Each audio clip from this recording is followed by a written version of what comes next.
¿Ya lo pusiste? Ya está, ya está grabando.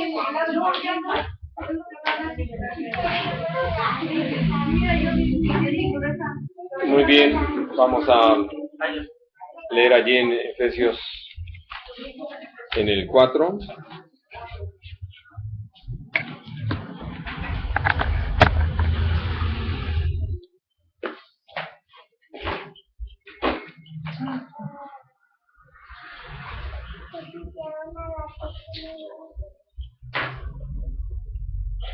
Nos quedamos en el versículo 5. Hablamos acerca de un Señor y una fe. Vamos a hablar ahora de un bautismo y con la ayuda de Dios también hablaremos de un Dios y Padre de todos, el cual es sobre todos y por todos y en todos. Entonces, es decir, seguimos en el mismo pasaje que hemos tenido los últimos miércoles. El día de hoy que vamos a hablar acerca de esto de un bautismo, creo que sí es importante entender a qué hace referencia aquí el Señor a través del apóstol Pablo. Porque en el capítulo 6 de Hebreos habla de la doctrina de bautismos y que por eso hemos aprendido que hay esos 4 bautismos que están señalados en la palabra del Señor, hablando del bautismo en un cuerpo, del bautismo en agua, del bautismo en el Espíritu Santo y el bautismo en fuego. Ahora, cuando habla de esto, habla de este bautismo en agua, que viene a ser así tan determinante y tan claro en cuanto a las decisiones que los seres humanos tomamos y el significado que esto tiene.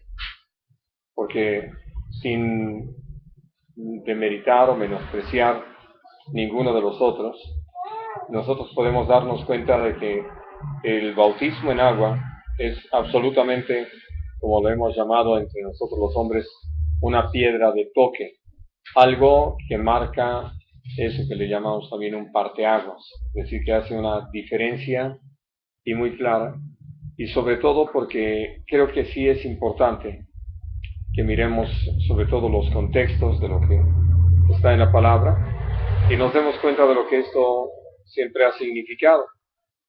Al hablar acerca aún del trabajo que realizó Juan el Bautista, cuando la gente fue a él los llamaba al arrepentimiento, pero la gente que estaba dispuesta, que manifestaba su decisión de arrepentirse, era bautizada, y era un bautismo para arrepentimiento.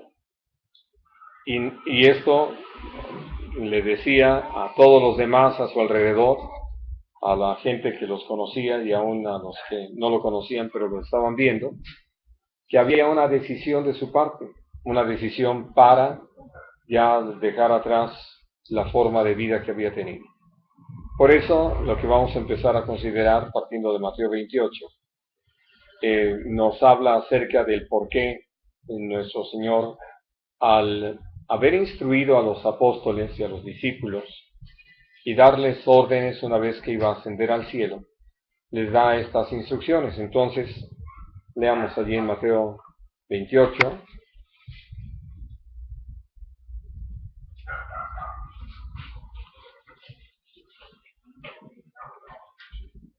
Y vamos a leer en el versículo 19. Dice, por tanto, id y haced discípulos a todas las naciones, bautizándolos en el nombre del Padre, y del Hijo, y del Espíritu Santo, enseñándoles que guarden todas las cosas que os he mandado, y aquí yo estoy con vosotros todos los días hasta el fin del mundo. Ahora, si ustedes se dan cuenta, en esta instrucción que da nuestro Señor, les dice que la tarea tiene que ver con el hecho de poder enseñar a los nuevos creyentes a que observen, guarden, practiquen todo lo que el Señor ha mandado. Y dentro de las órdenes del Señor está eso, que sean bautizados. Y entonces, por eso cuando les dice hagan discípulos bautizándolos, es porque se trata de que quienes creen practiquen la fe.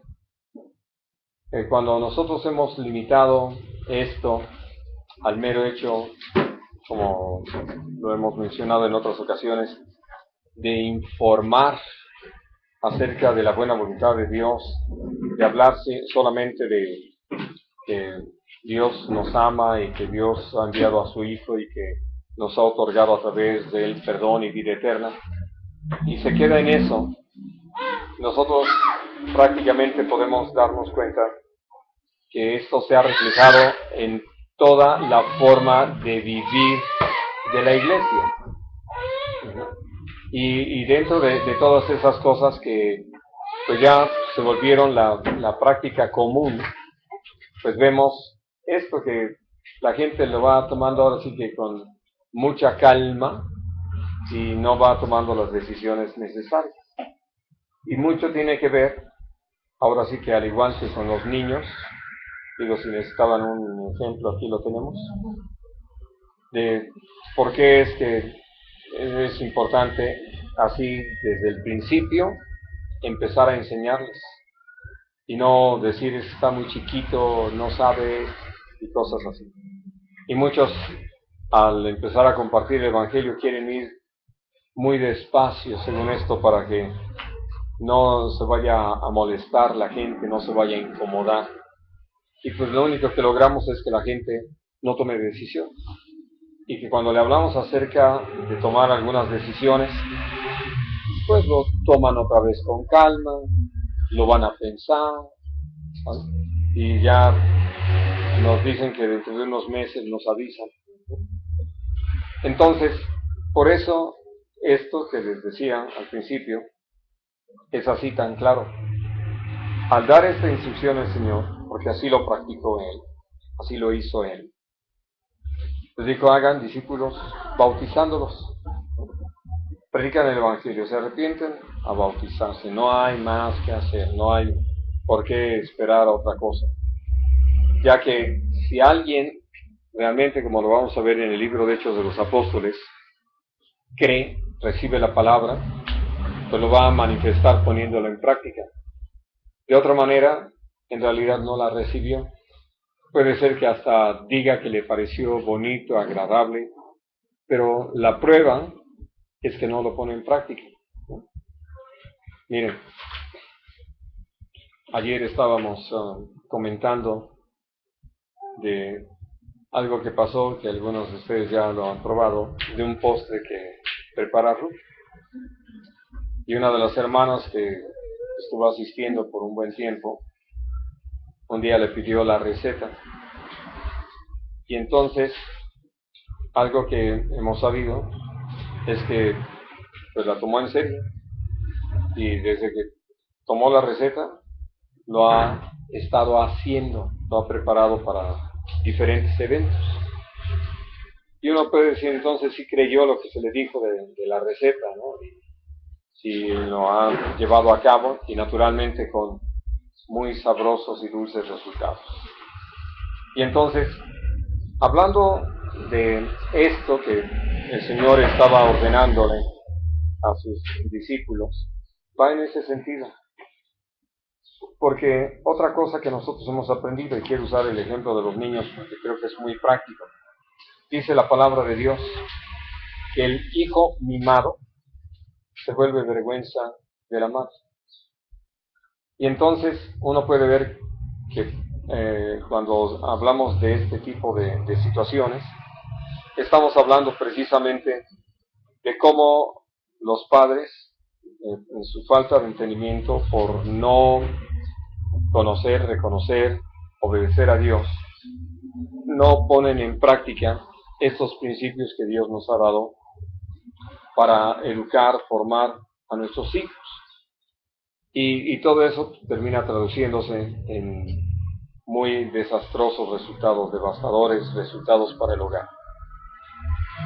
Y esto es algo similar lo que pasa dentro de la iglesia, donde nosotros podemos ver que al no enfrentar a la gente a la necesidad de definir su condición, su situación, pues nos dejamos así, porque pues somos los que estamos instruyéndonos, con una puerta abierta al camino ancho, ¿no? Y que pues pueden vivir como sea. Por eso no es extraño que tengamos tan pobres resultados dentro de la iglesia, donde la gente prácticamente se confiesa cristiana, pero vemos que siguen haciendo lo que les da la gana, que siguen practicando el pecado, que siguen en sus viejas costumbres, que se siguen tolerando la mentira, el orgullo, se siguen tolerando a unos vicios y cosas así. Entonces, por eso viene a ser tan importante y definitivo el que entendamos que al obedecer al Señor, al poner en práctica esto, y sobre todo con un acto como el bautismo, donde uno se va a dar cuenta que cuando hemos compartido con una persona y dice creer, y al hablarle acerca del bautismo, dicen, bueno, pero eso después, eso no lo entiendo, o yo no lo necesito, o de plano no dan explicaciones, pero simplemente no lo practican, lo evaden, pues quiere decir que no han creído. O sea, no han creído porque esto es fundamental, este es un punto de partida. Prácticamente alguien que experimente el nuevo nacimiento, ¿cuál sería el problema de bautizarse? Bueno, quiero enseñarles cuál es el problema. Capítulo 16 de Marcos.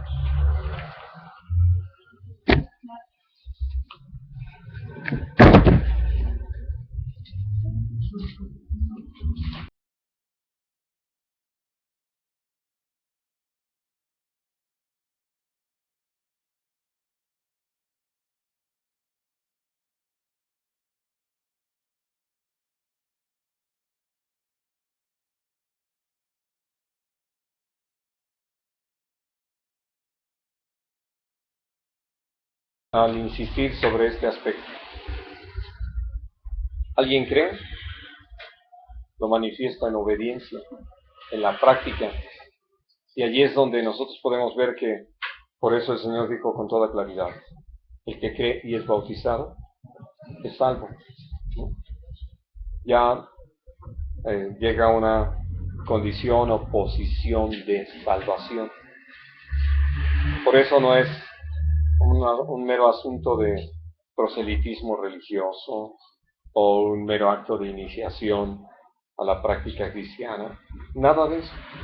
En realidad es la definición de una condición de condenación